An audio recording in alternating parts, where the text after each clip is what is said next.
On the first day of September, CNN Student News starts in the largest and northernmost U.S. state. Welcome to the show. I'm Carl Azuz. Today we're taking you to Alaska. In his journey to the state known as the last frontier, President Obama becomes the first sitting U.S. president to visit the Arctic. One reason for his trip, his administration is renaming Mount McKinley. The tallest mountain in the U.S. will be known as Denali.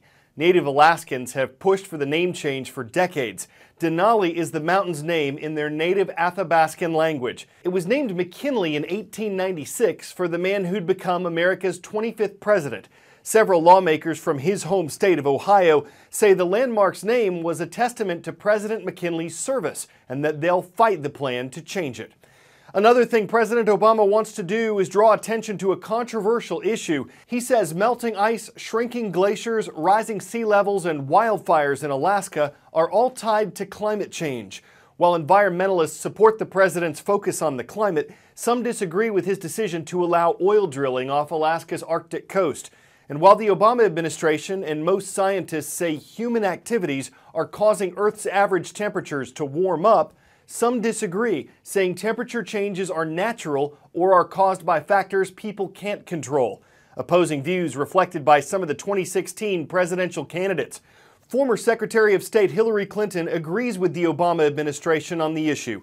The Democratic Party's current frontrunner has discussed her plan to shift more of America's electricity to renewable sources. Meanwhile, businessman Donald Trump says the viewpoint that people are causing global warming is a hoax. The Republican Party's current frontrunner says the Obama administration has wasted billions of dollars in green energy projects that have failed.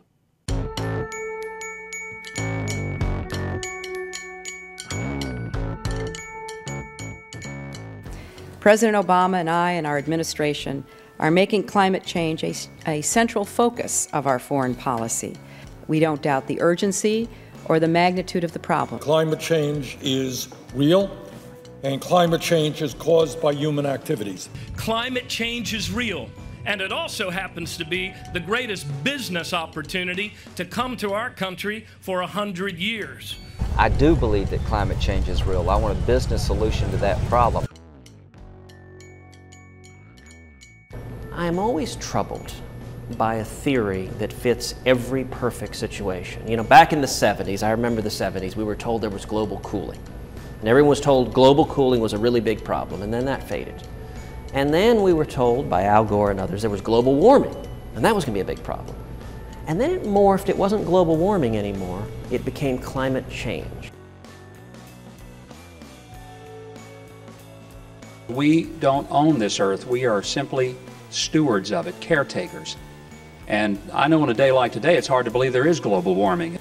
We have done no harm if we take better care of this planet and give it to our children with cleaner air, cleaner soil, and cleaner water. I'm not saying the theory is right or wrong. What I would say is that there is something that all of us should be in favor of, and that is we should minimize pollution. Severe weather has been a fact of life on Earth since man started recording history.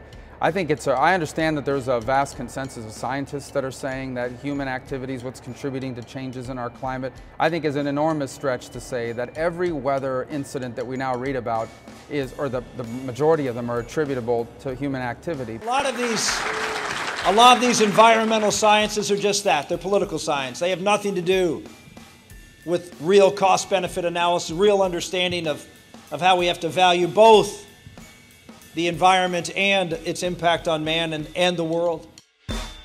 A sheriff's deputy in Harris County, Texas, was ambushed and murdered late last week.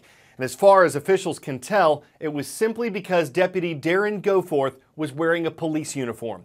A suspect named Shannon J. Miles has been arrested and charged with capital murder. If convicted, he could get the death penalty. It's not certain yet whether the killing was tied to tensions in some parts of the U.S. between communities and their police forces.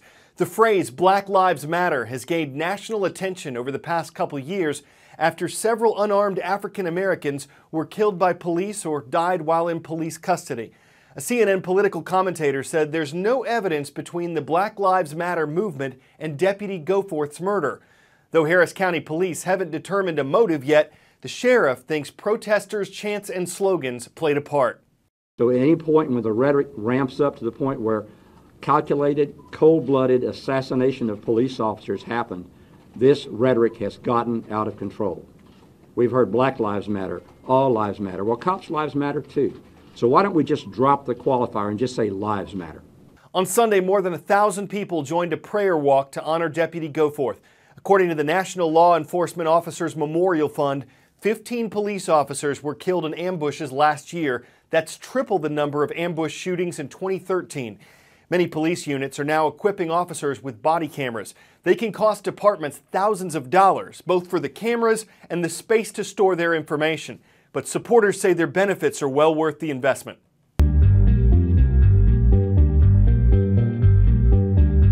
Proponents of body cameras argue that video recordings will provide a real-time objective record of an encounter, allowing for review of incidents by police supervisors, prosecution, and courts. A 2005 International Association of Chiefs of Police report found that cameras helped law enforcement, improving officer safety, often backing up the officer's version of events, reducing department liability, and conveying to the community a sense of transparency. The effectiveness of body-worn cameras is still being debated. However, in one experiment, after the wholesale adoption by the police department in Rialto, California, complaints against officers dropped by nearly 90%. In a pilot project in Mesa, Arizona, 75% fewer use of force complaints were filed against officers who wore body cameras than against officers who did not.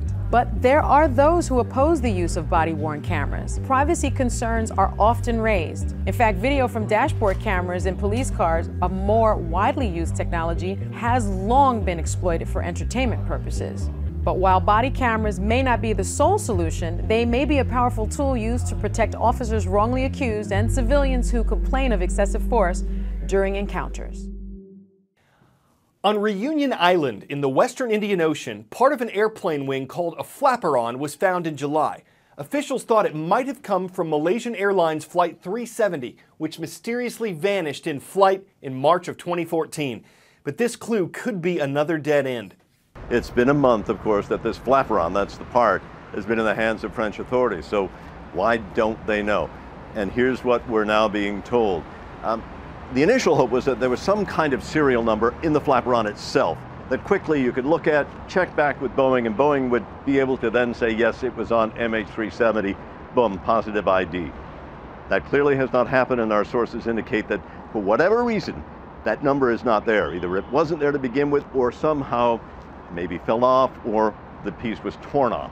They have not been able to make a solid connection. The French still believe that it came from MH370, but they gotta be 100%, and they're not there yet, and they may never be.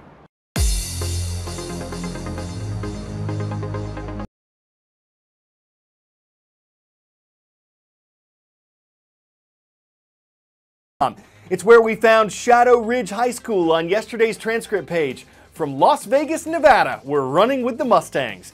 How about them dogs? The Bulldogs of Benjamin Bosse High School are in Evansville. And from their state of Indiana, we're headed to the nation of India, where Kodaikanal International School is watching. Great to see everyone in Tamil Nadu. Talk about a room with a view. In southern Peru, you can get a hotel room suspended 1,300 feet over the Sacred Valley.